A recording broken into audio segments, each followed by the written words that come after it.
जय श्री राम दोस्तों। आप सभी का हमारे चैनल सरयू सनातन में स्वागत है। दोस्तों, हम आशा करते हूँ आप लोग अच्छे होंगे और अच्छे ही होंगे।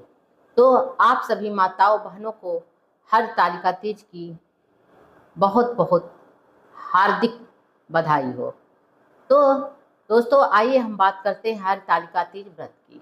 हरतालिका तीज व्रत कब से शुरू हो रहा है, कब समाप्त हो रहा है, इसकी पूजा विधि क्या है, इस व्रत से पहले हमें क्या पालन करना पड़ता है व्रत के एक दिन पहले, और व्रत के दिन हमको क्या करनी है, कैसे पूजा करनी है, प्रदोष काल में हमको कैसे पूजा करनी है, और व्रत का पारण हमको कैसे करना है, इसमें हमको क्या दान देना चाहिए, सारी जानकारी हम इस वीडियो के माध्यम से आपको पहुंचाएंगे। तो दोस्तों, इस वीडियो को आप पूरा देखिएगा, इसको बीच से कहीं से कट मत करिएगा। तो आइए दोस्तों, हम इस व्रत के बारे में जानकारी शुरू करते हैं। भाद्रपद के शुक्ल पक्ष की तृतीया तिथि को किया जाता है। अब की बार तृतीया तिथि कब से आरंभ हो रहा है?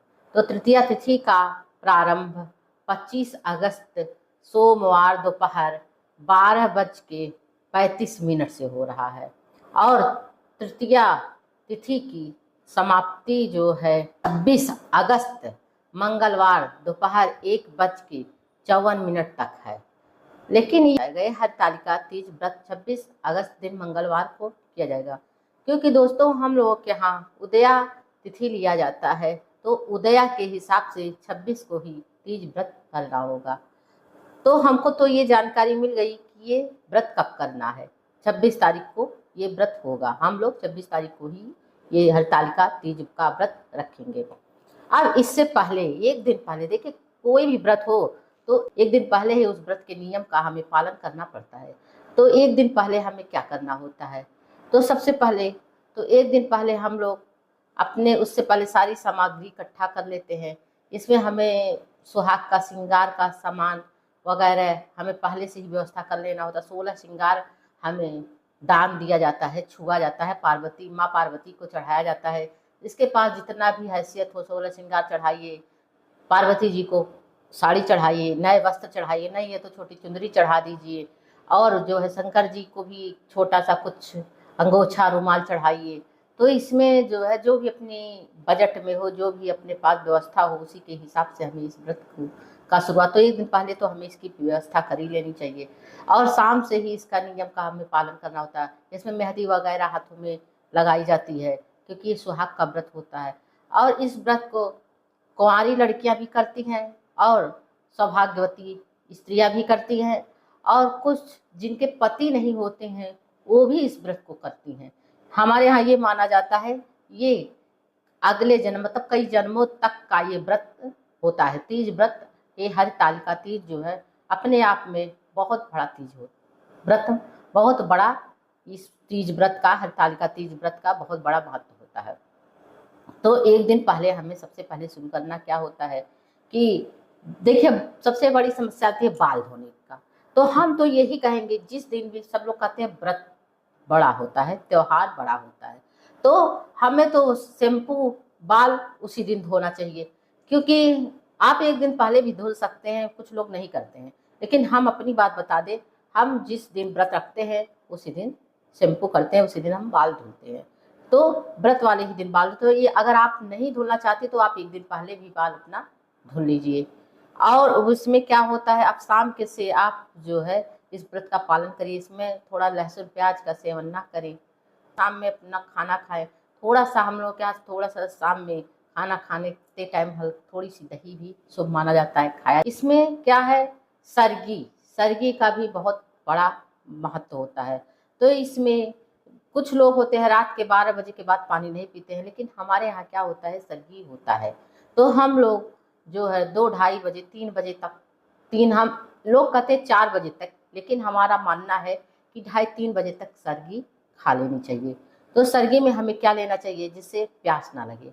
हमें सरगी में जो है ठंडी चीज़ों, सरगी में हमें ठंडी चीज़ लेनी चाहिए, जैसे शरबत, नींबू का शरबत हुआ, खीरा हुआ, सेब हुआ, दही, केला। हाँ, और सबसे इम्पॉर्टेंट चीज़ है, आपको मैं बता रही हूँ, अपनी बात बता रही हूँ कि उसमें क्या, ग्लूकान डी। तो ग्लूकान डी आप कैसे पीजिए, 1 गिलास, आधा गिलास, जितना भी आप पानी पी सकती हैं, उसमें 3 से 4 चम्मच ग्लूकान डी डालिए और 3-4 चम्मच ग्लूकान डी डाल के आप वो ग्लूकान डी पीजिए। आपको पूरे दिन प्यास का अनुभव नहीं होगा। तो ग्लूकान डी पी लीजिए, चाय पी लीजिए। और भाई अगर आप बीमार रहती हैं तो इसमें आप दवा भी ले सकती हैं, गैस की वगैरह की दवा भी खा सकती हैं। इस व्रत को निर्जला व्रत रखा जाता है, 24 घंटे का इसका नियम है निर्जला व्रत। आप 24 घंटे पूरे निर्जला रखिए। लेकिन जो माताएं बहनें 24 घंटे नहीं रह सकती हैं, वो शाम में अपना जो है क्या करें, व्रत कर पूजा करके प्रदोष काल में पानी पी सकती हैं, चाय पी सकती हैं, फल खा सकती हैं। और कुछ माताएं बहनें हैं जो बिल्कुल नहीं रह सकती, तो भाई अगर व्रत नहीं छोड़ना चाहते तो अपना चाय पानी पी के रहें। लेकिन हमारा मानना है, हम लोग तो भाई 24 घंटे निर्जला व्रत रखते हैं।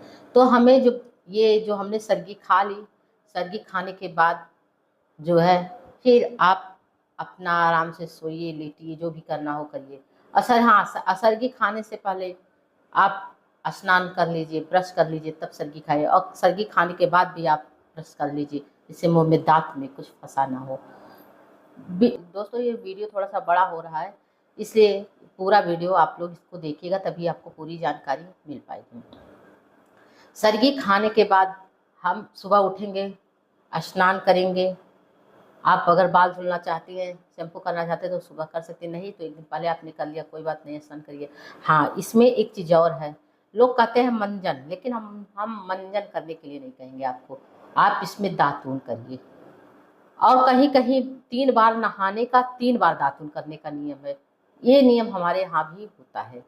हमारे यहाँ भी तीज वाले दिन 3 बार नहाया जाता है और 3 दातून किया जाता है, सुबह, दोपहर, शाम। 3 स्नान 3 दातून होता है।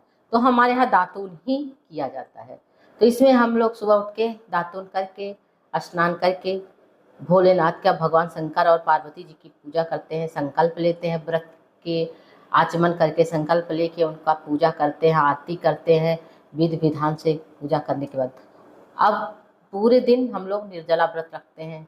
दोपहर में फिर स्नान करते हैं, शाम के टाइम फिर स्नान करके भाई जिसके पास व्यवस्था है वो नई साड़ी ले आए, नए कपड़े ले आए, नहीं है तो जो आपके पास हो उसी को आप पहन के कर सकती हैं, ऐसा कोई विधान इसमें नहीं है।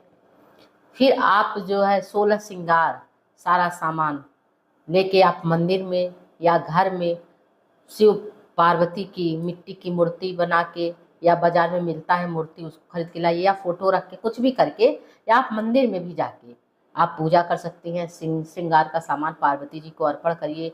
5 फल इसमें होता है, हमारे यहाँ 5 फल रखा जाता है उसमें, और पूरा 16 श्रृंगार रखा जाता है। 16 श्रृंगार रख के, 5 फल रख के और धूप दीप रख के पूजा किया जाता है, कथा सुना जाता है और भोलेनाथ की पूजा करके अपनी मनोकामना कहा जाता है, पति की लंबी आयु के लिए कामना की जाती है। इस प्रकार से हमें ये व्रत करना होता है, आरती करनी होती है।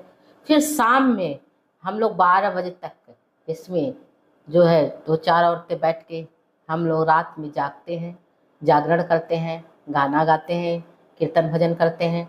12 बजे रात में फिर हम लोग आरती करते हैं। फिर आरती करके फिर हम लोग थोड़ा सा रेस्ट करते हैं और फिर सुबह उठिए आप लोग, सुबह उठ के फिर जो है गौर का सिंदूर चढ़ा के सिंदूर लीजिए और जो है ये और ब्राह्मण को दान दीजिए, सीधा छुइए। हमारे यहाँ सीधा छुआ जाता है, पार्वती जी को चढ़ाया हुआ जो चीज़ हम रख के, अब बहुत जगह पे सुबह के टाइम 16 श्रृंगार और सीधा फल फूल सुबह के टाइम दान किया जाता है। तो आपके यहाँ जैसे भी होता हो, अगर शाम में होता हो तो शाम में करिए, सुबह में होता हो तो सुबह में करिए। और उसके बाद जो है सुबह स्नान आदि करके फिर जो है पूजा पाठ करके जल चढ़ा के आप तब जाके, पहले कुछ ऐसा चीज़ ना खाइए जिससे आपको उल्टियाँ। अगर आप 24 घंटा निर्जला रखी हैं तो आप उसमें हल्का सा पहले नींबू पानी थोड़ा थोड़ा करके पीजिए, जिससे आपको आराम मिले पूजा पाठ करने के बाद। फिर थोड़ा थोड़ा करके आप पीजिए, जिससे आपको थोड़ा सा आराम हो। इस प्रकार से हम व्रत को करेंगे। अपने बड़ों का सबका आशीर्वाद लेना चाहिए। हाँ, तीज व्रत के बाद, मतलब तीज व्रत जब आप करके उठ रही हैं, पूजा करके उठ रही हैं, तो पति का पैर छूइए। अपने से बड़े जितने भी घर में सास हो, ससुर हो, जेठ हो, जेठानी हो, और ननद हो, छोटी हो या बड़ी ननद हो, सबका आप पैर छूइए, आशीर्वाद दीजिए। क्योंकि आप ये अपने सुहाग के लिए आप व्रत रख रही हैं, तो आप जितना भी सबका आशीर्वाद लेंगी वो आपके लिए ही अच्छा होगा। तो इस तरीके से हमें इस व्रत को पूरा करना है, और इस प्रकार से हमें व्रत करना है। और व्रत की इस प्रकार से हमें पूरे व्रत में पारण करना है। सुबह के टाइम पारण में हमें हल्का मसाला खाना चाहिए, और व्रत से पहले भी हमें हल्का तेल मसाला हल्का खाना चाहिए, क्योंकि ज़्यादा तेल मसाला खाने से प्यास बहुत ज़्यादा लगती है। और व्रत के पारण में भी हमें शुरुआत में थोड़ा हल्का ही भोजन करना चाहिए। फिर इसी प्रकार से हम इस व्रत को संपन्न करेंगे। भगवान शिव और माता पार्वती आप सभी की मनोकामनाएं पूर्ण करें। दोस्तों, आप लोगों को मेरी वीडियो अच्छी लगी हो तो प्लीज़ लाइक करें, कमेंट करें, सब्सक्राइब करें, शेयर करें, और हमारे वीडियो को इसी तरीके से लाइक करते रहें। जय श्री राम। हर हर महादेव।